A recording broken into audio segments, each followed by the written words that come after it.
Samantala, patuloy na ipinatutupad ng pamunuan ng Public Order and Safety Division ang curfew hours para sa mga minor de edad sa Bancheto, Kawayan. Sa panayam ng IFM News Team kay POSD Chief Pilarito Malilin, hindi naman maiiwasan na magtungo ang mga minor de edad, partikular na ang mga estudyante sa Bancheto para kumain at magsaya. Gayunpaman, binigyang diin ito na hanggang alas 10 ng gabi lamang. Maaaring magtagal ang mga ito dahil patuloy na umiiral ang curfew hours para sa kanila.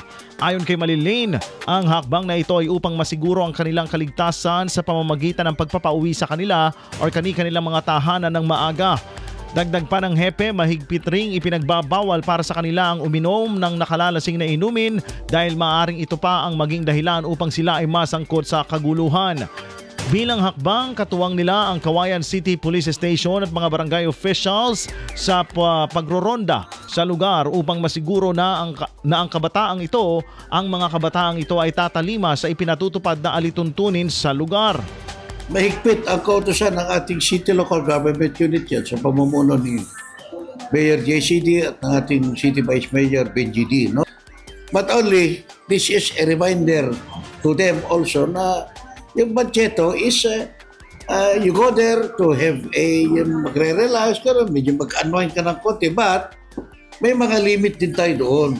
Lalong-lalo na yung mga minors na umiinom na nakakalasing. Yan ang mga report na nakakarating sa atin, yung reklamo ninyo na nakakarating din sa inyo, na hindi natin sila payagan. They are only good up to 10 o'clock, pero yung from 10 o'clock na yan, hindi na tayo pwedeng payagan yung mga minors na yan na nandyan pa sila, napakalagala. Although mild lang naman, di naman sila nagpapainom ng mga hard doon. I-check na namin yung mga minor de edad. Talagang ini-extract na namin sila doon. Pinapalayas na natin sila doon. Pinapauwi na.